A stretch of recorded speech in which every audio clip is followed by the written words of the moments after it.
गौतम बुद्ध के अनुसार मौन रहने की शक्ति इतनी ज्यादा है कि यह आपकी सारी चिंता, आपके सारे टेंशन और आपके सारे तनाव को चुटकी में खत्म कर देती है और आपको एक ऐसा मनुष्य बना देती है जिस मनुष्य से बात करने के लिए दूसरे लोगों की बहुत इच्छा होती है।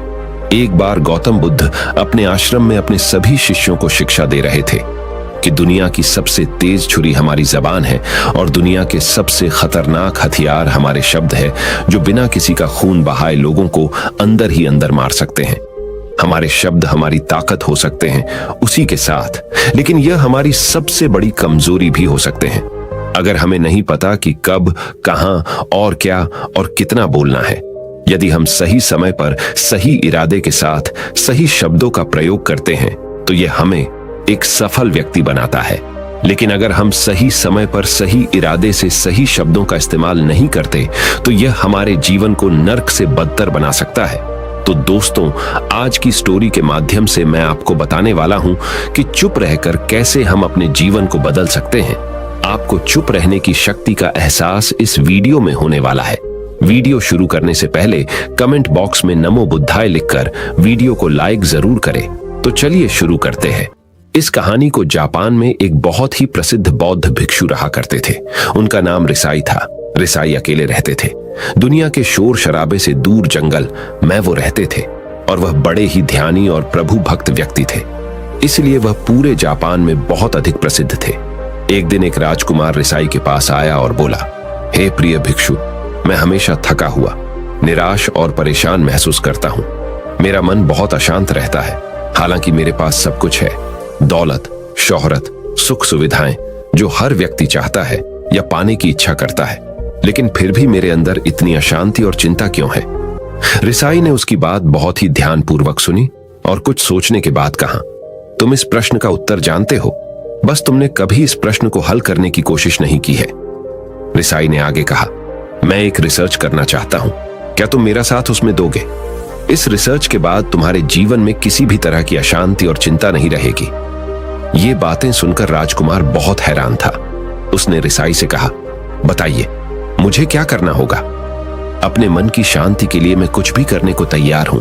राजकुमार की इन्हीं बातों को सुनकर भिक्षु ने कहा, तो फिर आप अगले 15 दिन के लिए मेरे आश्रम में रहोगे और एक सामान्य व्यक्ति की तरह अपना जीवन व्यतीत करोगे और इन 15 दिनों में तुम अकेले और चुपचाप रहोगे, जितना हो सके कम बोलोगे। राजकुमार उस भिक्षु की बातें सुनकर सहमत हो गया। पहले दिन राजकुमार को लगा कि उसका मन सामान्य से अधिक अशांत और विचलित है।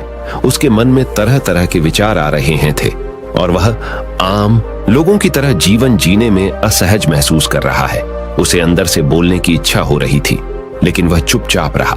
उसके मुंह से एक भी शब्द नहीं निकला, बस वह चुपचाप बैठा रहता। लेकिन रात होते होते उसे अंदर ही अंदर शांति का अनुभव होने लगा। उसके लिए यह अनुभव अजीब था।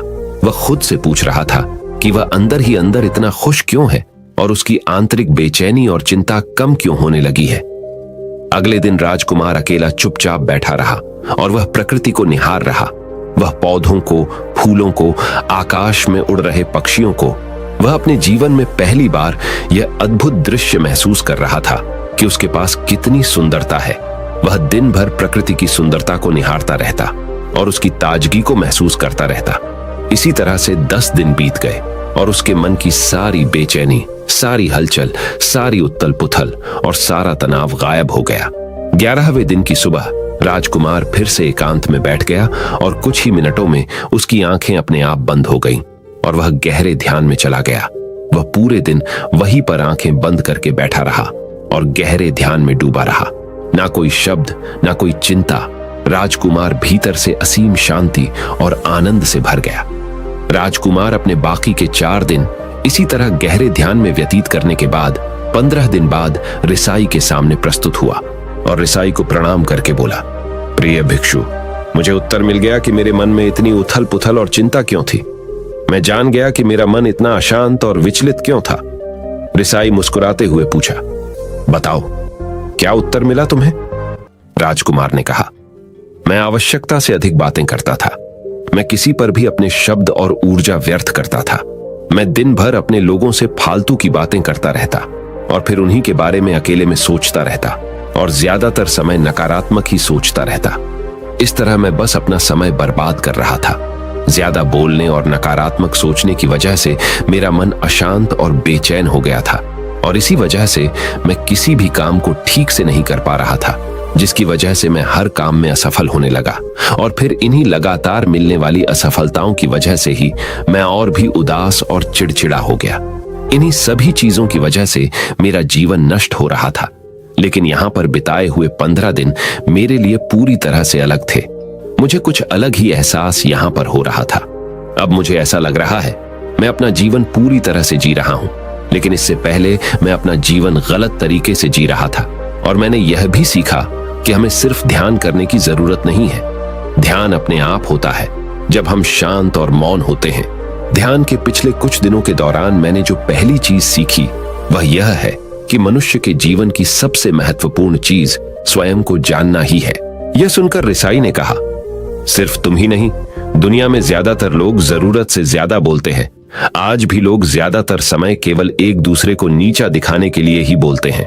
कुछ लोग ना चाहते हुए भी बातें करते हैं और अपना जीवन बर्बाद कर लेते हैं। रिसाई ने राजकुमार को चुप रहने का महत्व समझाते हुए कहा। एक बार गौतम बुद्ध से उनके शिष्यों ने पूछा, प्रिय बुद्ध, आप ज्यादातर समय चुप क्यों रहते हैं? बुद्ध ने कहा, क्योंकि चुप रहने से व्यक्ति अंदर से अनंत शांति की गहराइयों में होता है। मौन अपने भीतर उतरने की पहली सीढ़ी है। मौन के बिना स्वयं को जानना असंभव है। स्वयं को जानने और समझने का पहला नियम है कि मौन हो जाओ। उतना ही बोलो जितना अत्यंत आवश्यक हो। बेफिजूल की बातें करना छोड़ दो। तुम अचानक पाओगे कि 90% से भी ज्यादातर लोग व्यर्थ ही ज्यादा बोलकर अपना समय बर्बाद कर रहे हैं। ना बोलने का कोई भी नुकसान नहीं है, लेकिन यदि आप ज्यादा बोलते हैं तो आप अत्यधिक गलती कर देते हैं। अगर व्यक्ति कम बोलना शुरू कर दे तो दुनिया की 90% मुसीबतें कम हो जाएगी, झगड़े फसाद कम हो जाएंगे, उपद्रव कम हो जाएंगे। अगर लोग थोड़ा चुप रहना सीख लिए, संसार की बहुत सारी समस्याएं हैं, बहुत सारा उपद्रव सिर्फ बोलने से पैदा होते हैं। सारी बात मौन सीखने की है। जब तुम नहीं बोलते तब तुम एकांत में अकेले हो गए। भरे बाजार में भीड़ में खड़े हो नहीं बोलते। हिमालय के शिखर में पहुंच गए। जिसने मौन की कला जान ली वो भीड़ में भी अकेले होने की कला जान लेता है। एकांत में तो आदमी स्वर्ग में है। दूसरे की उपस्थिति ही बेचैनी पैदा करती है। पहले तुम्हें चुप रहने की शक्ति को धारण करना होगा। इससे तुम अधिकतर ऊर्जा को बचा लोगे और फिर इस स्थिति में पहुंच जाओगे कि तुम कम बोलने लगोगे। अगर तुम किसी के यहां पर जा रहे हो और परेशान हो जाओ तो ऐसे में उचित है कि आंखें बंद कर लो और अपने में खो जाओ। वहां से आपको ताजगी महसूस होगी, क्योंकि तुम्हारे अंदर ही जीवन का वो स्रोत छिपा हुआ है, वह किसी दूसरे में नहीं है। इसके बाद राजकुमार उस रिसाई से पूछते हैं, आखिर कौन हमें अपने अंदर तक लेकर जाएगा? ये बातें सुनकर रिसाई बुद्ध कहते हैं, तुम्हें स्वयं ही अपने अंदर उतरना होगा और वहीं से परम राज्य जीवन का आनंद ले पाओगे। आनंद का यहीं से जन्म हुआ है। यहीं से तुम मौत में डूब जाओगे। यही तुम्हारा सूरज उदय होगा और यहीं से अस्त होगा। इसी प्रकार तुम बार बार इबकी लगाओ। जब भी तुम इबकी लगाकर लौटोगे वहां से तुम पाओगे फिर ताजगी भरी जीवन की नई संपदा मिलेगी। इस नई शक्ति के जन्म होने से तुम्हारी थकान गई, उदासी गई, चिंता गई। जैसे कोई स्नान करके लौटता है तो शरीर शीतल हो जाता है, शांत हो जाता है। ऐसे ही जब कोई भीतर से साफ होकर वापस आता है, मौन में स्नान करके लौटता है, तो समस्त अस्तित्व, समस्त व्यक्तित्व शांत और मौन हो जाता है, आनंदित हो जाता है। जब तुम आंतरिक मौन की उस पराकाष्ठा पर पहुंच जाओगे तब तुम पाओगे कि बोलने से भी तुम्हारा मौन खंडित नहीं होता, वो बना ही रहता है। उसकी एक अंतर्धारा लगातार तुम्हारे भीतर बहती रहती है। तुम बोलते तो हो, तुम शब्द का उपयोग भी करते हो, लेकिन वो तुम्हारे मौन को खंडित नहीं कर पाती। एक बार गहरे मौन में स्थिर हो जाओ, फिर तुम्हारी वाणी में भी मिठास आ जाएगी। तुम्हारा बोलना संगीत पूर्ण होगा, तुम्हारा बोलना सत्य होगा। तुम बोलोगे तो दूसरों पर भी शीतलता छा जाएगी। जैसे ही तुम अंदर से चुप होते हो, तुम इतने शक्तिशाली होने लगते हो कि समाज की निर्भरता तुम छोड़ने लगते हो और तुम्हारे जीवन में एक मस्ती आती है जो केवल दीवानों के जीवन में होती है। तुम्हारे चेहरे पर एक नई रौनक आ जाती है। तुम्हारी आंखें किसी अमृत के समान हो जाती है और तुम अनंत शांति के समुद्र में डूबने लगते हो। इतना कहकर भिक्षु रिझाई ने अपनी बात खत्म की और वो मौन में चले गए। राजकुमार उनका धन्यवाद कर अपने महल में चला गया। दोस्तों, आपने भी अनुभव किया होगा कि बहुत ज्यादा बात करने से दिमाग अशांत हो जाता है, जिससे हम अपने दिमाग पर नियंत्रण खो देते हैं और साथ ही अपना ध्यान भी खो देते हैं। जो लोग बहुत ज्यादा बोलते हैं उनके पास किसी एक काम पर ध्यान केंद्रित करने की काबिलियत नहीं होती। वो अपने किसी भी लक्ष्य पर पूरी तरह से ध्यान केंद्रित नहीं कर पाते। अगर हमारा दिमाग एक जगह केंद्रित नहीं है तो हम जीवन की सच्चाई नहीं समझ पाते और ना ही मनचाही सफलता कभी हासिल कर पाएंगे। इसके अलावा भी आपने देखा होगा कि जो लोग अधिक बोलते हैं वो अक्सर लोगों के बीच हंसी का पात्र बन जाते हैं, और जो लोग कम बोलते हैं और अपनी बात पर कायम रहते हैं उन्हें लोगों से सम्मान मिलता है। लोग उनकी बातों को सुनते हैं और उन पर भरोसा भी करते हैं। जो लोग जरूरत से अधिक बोलते हैं और अपने विचारों के बारे में पक्के नहीं होते, उनका दिमाग स्थिर और विचलित रहता है, शोर से भरा रहता है, और एक अशांत दिमाग वाला व्यक्ति जीवन में किसी भी चीज में सफल नहीं हो पाता, क्योंकि वह किसी भी काम में फोकस नहीं कर पाता।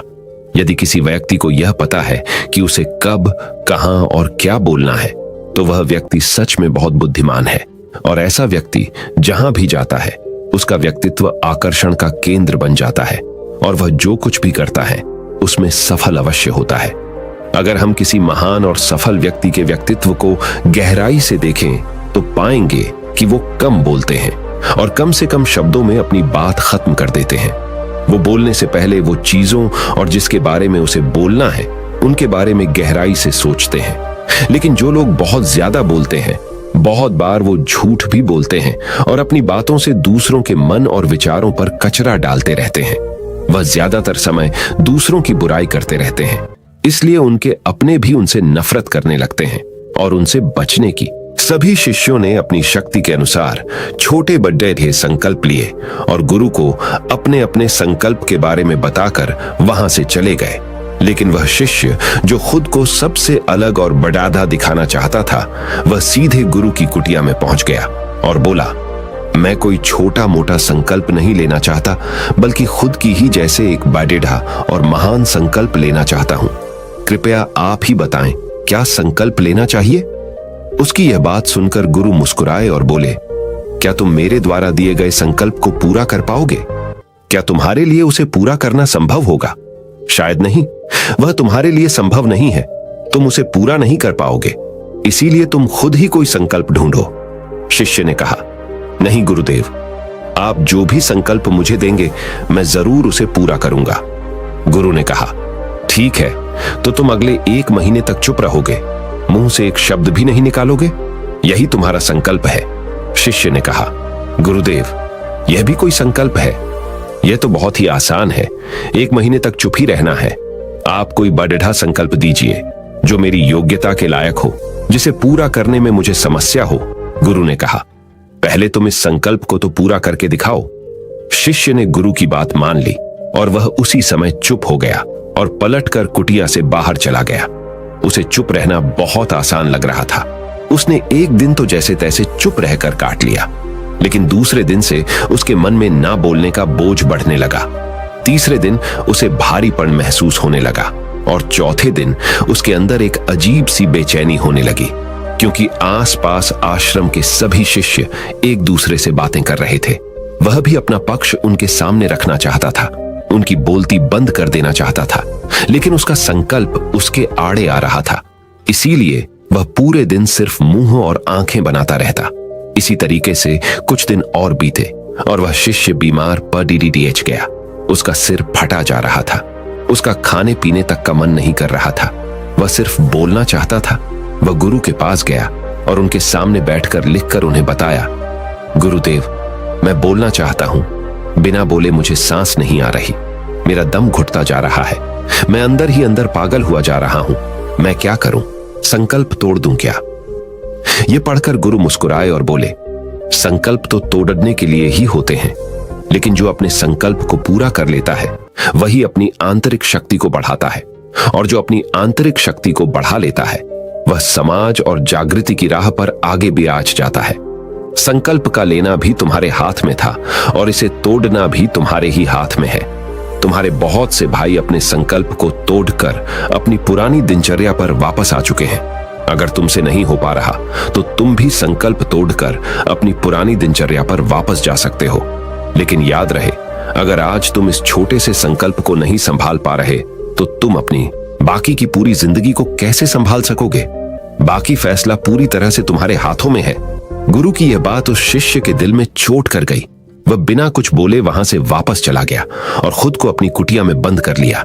वह केवल अपने जरूरी कामों के लिए ही कुटिया से बाहर निकलता, बाकी सारे समय कुटिया के अंदर ही बैठा रहता। 15 दिन बीत चुके थे और आश्रम के लगभग सभी शिष्यों का संकल्प अब तक टूट चुका था, लेकिन उसका संकल्प अभी भी जारी था। संकल्प लेने के बाद से अब तक उसने एक शब्द भी नहीं बोला था। सारा आश्रम हैरान था कि इतना बोलने वाला इंसान चुप कैसे हो गया। 15 दिन बीतने के बाद वह दोबारा अपने गुरु के पास गया और लिखकर बताया है, गुरुदेव, मैं बाहर से तो चुप हूं, लेकिन मेरे भीतर बहुत सी आवाजें हैं, बहुत सी चीख पुकार और शिकायतें हैं। मैं अंदर ही अंदर बात करता रहता हूं। मेरा मन तरह तरह के प्रश्न पूछता रहता है। मैं बाहर से जितना मौन हूं, भीतर से उतने ही शोर शराबे से भरा हुआ हूं। क्या इस तरह से मेरा संकल्प अभी भी जारी है? गुरु ने कहा, हां, तुम्हारा संकल्प अभी भी जारी है, लेकिन जब तक लोगों की यह आवाजें तुम्हारे कानों में पेड़ी देती रहेंगी, तुम्हारा मन बोलता रहेगा, क्योंकि इसे तो आदत है बोलने की। तुम भले ही बाहर से चुप रहो, लेकिन तुम अंदर ही अंदर बोलते रहोगे। तुम्हें इन बातों से, इन आवाजों से दूर जाना पड़ ही रहेगा। शिष्य गुरु को प्रणाम कर वहां से चला जाता है और सुबह होते ही अपनी कुटिया छोड़कर जंगल की तरफ चला जाता है। कई दिन बीत जाते हैं, संकल्प का समय भी पूरा हो जाता है, लेकिन शिष्य लौट कर नहीं आया। आश्रम में सभी को डर था कि कहीं जंगली जानवर ने उसे खा ना लिया हो। इस बीच उसे ढूंढने की बहुत कोशिश की गई, लेकिन वह कहीं नहीं मिला। सभी गुरु भाइयों ने मान लिया था कि जंगली जानवरों ने उसे अपना शिकार बना लिया है, लेकिन गुरु को ऐसा नहीं लगता था। एक दिन आश्रम का एक अन्य शिष्य गुरु के पास आया और बोला, गुरुदेव, हमारे उस अधिक बोलने वाले भाई के साथ क्या हुआ होगा? क्या जानवर ने उसे मार दिया होगा? गुरु ने कहा, हो सकता है कि जानवरों ने उसे अपना शिकार बना लिया हो, लेकिन उसके न लौटने की एक दूसरी वजह भी हो सकती है। शायद उसे वह मिल गया है जिसके लिए वह गया था। फिर शिष्य ने पूछा, गुरुदेव, क्या ज्यादा बोलना इतना हानिकारक होता है? गुरु ने कहा, इंसान के जीवन के बहुत सारे दुखों में से एक दुख यह भी है कि वह कभी चुप नहीं रह सकता, हमेशा कुछ ना कुछ बोलता ही रहता है। सिर्फ हमारे बोलने के कारण हमारे आधे से ज्यादा दुख पैदा होते हैं। परिवार के अधिकतर झगड़ों की वजह हमारा बेमतलब बोलना ही होता है। हम में से कोई भी चुप नहीं रहना चाहता। हम बस सामने वाले को सुना देना चाहते हैं। जो भी हमारे मन में है सब निकालकर उसके मन में बैठा देना चाहते हैं। उसे समझा देना चाहते हैं कि देख, तू गलत है और मैं सही। और इस तरीके से सब एक दूसरे की सडड ही गली बातों को ग्रहण कर रहे हैं। इस तरीके से सुनने और सुनाने का यह काम जिंदगी भर चलता रहता है। लेकिन इस नासमझी में हम अपना समय, अपना जीवन, अपनी समझ और सबसे महत्वपूर्ण व कीमती पल जो जिए जा सकते हैं, जिनको अनुभव किया जा सकता है, जिनमें आनंद को प्राप्त किया जा सकता है, यह सब खो देते हैं। लेकिन इसके बदले हमें मिलता क्या है? कुछ नहीं, सब व्यर्थ और बर्बाद हो जाता है। इस पागलपन में हमने क्या खो दिया? इसका एहसास केवल कुछ ही लोगों को हो पाता है। बाकी लोग जैसे उन्हें अपने आने का पता नहीं, वैसे ही उन्हें अपने जाने का भी पता नहीं चल पाता। शिष्य ने कहा, तो फिर इसका समाधान क्या है? गुरु ने कहा, पूरी जागरूकता के साथ अपने विचारों को देखना यही एकमात्र तरीका है। सारी मानसिक समस्याओं का वर्तमान में रहकर चिंतन करना, पूरी जागरूकता के साथ अपना काम करना जिंदगी में चमत्कारिक बदलाव ला देता है। उसके बाद वह शिष्य गुरु से अपने प्रश्नों का उत्तर पाकर उनको प्रणाम करके वहां से चला गया। उस शिष्य को आश्रम छोड़कर गए हुए 3 महीने का समय बीत चुका था, लेकिन उसकी कोई खबर न थी। अब तक तो सभी गुरु भाइयों ने भी उसके वापस लौटने की उम्मीद छोड़ दी थी। लेकिन एक दिन वह आश्रम लौट आता है। उसे देखकर सभी के आश्चर्य और खुशी का ठिकाना न रहा। लेकिन अब वह नहीं था जो यहां से गया था, वह कुछ और ही बनकर वापस आया था। उसके अंदर एक गजब का बदलाव महसूस किया जा सकता था। उसके चेहरे पर एक गजब का ठहराव और आंखों में बनी शांति थी। आश्रम में आते ही सभी गुरु भाइयों ने उसे चारों तरफ से घेर लिया और बातें करने लग गए। वह भी अपने गुरु भाइयों से बातें करने लगा। उससे बात करने वाले सभी ने यह अनुभव किया कि अब वह पहले जैसा उतावला और बातूनी नहीं रह गया था। उसके मुंह से एक एक शब्द बहुत ही सुलझे हुए और मधुरता के साथ निकल रहे थे। थोड़ी देर तक गुरु भाइयों से बात करने के बाद वह सीधा गुरु की तरफ चला गया। उसने गुरु के चरण छुए और कहा, गुरुदेव, क्या मैं अब भी मौन हूं? क्या अब भी मेरा संकल्प जारी है? गुरु ने कुछ देर तक शिष्य की आंखों में बड्ढे ध्यान से देखा और कहा, हां, तुम अब भी मौन हो। तुम्हारे मुंह से एक भी शब्द निकल नहीं रहा और तुम्हारा संकल्प अभी भी जारी है। शिष्य ने कहा, गुरुदेव, जब मैं आश्रम से गया तो मैं मुंह से तो चुप था, लेकिन मेरे अंदर बहुत सी आवाजें थीं, मन में बहुत से प्रश्न थे और वह बंद नहीं हो रहे थे। तो मैं जंगल में चला गया, इस उम्मीद से कि वहां मुझे शांति मिलेगी और मेरे मन की बकबक कम हो जाएगी। लेकिन मैं जितना एकांत में जाता गया, मेरे अंदर की आवाज उतनी ही तेज होती गई। मेरे भीतर की पुरानी से पुरानी आवाज मुझे सुनाई देने लगी। तब जाकर मैंने महसूस किया कि मैं कितना गलत कर रहा था। जब मैं अपने परिवार वालों, दोस्तों को और गुरु भाइयों को बुरा भला कहता था, तो उस समय मुझे लगता था कि मैं सही कह रहा हूं। जब मैं गुरु भाइयों की एक दूसरे से चुगली करता था और उनका मजाक बनाता, तब भी मुझे यही लगता था कि मैं उनसे बेहतर हूं और मैं सही कर रहा हूं। लेकिन उस दिन मैंने पहली बार महसूस किया कि मैं कितना गलत बोलता था। काफी दिनों तक ये आवाजें, ये शिकायतें मेरे अंदर चलती रही, लेकिन धीरे धीरे करके एक दिन ये सारी आवाजें मेरे अंदर से समाप्त हो गई। अब मैं भीतर से भी मौन हो गया। उस घने जंगल में बाहर से कोई बोलने वाला था नहीं और भीतर कोई आवाज बची ही नहीं थी, और मैं उस दिन पहली बार मौन का सही अर्थ समझा। मेरे चारों तरफ बहुत शांति थी। हालांकि अभी भी कुछ आवाजें आ रही थी जो पहले भी आती थी, लेकिन मैं उन्हें सुन नहीं पाता था। पर अब वह सभी आवाजें मुझे स्पष्ट रूप से सुनाई दे रही थीं। हवा के चलने की आवाज, चिड़ियों के चहकने की आवाज और पानी के बहने की आवाज, ये सभी आवाजें मैंने पहली बार पूरे होशपूर्वक सुनी। अपने चारों तरफ इतनी शांति मैंने पहले कभी महसूस नहीं की थी। तो इस शांति को भंग करने के लिए मैंने पहली बार अपने मुंह से कोई शब्द निकाला।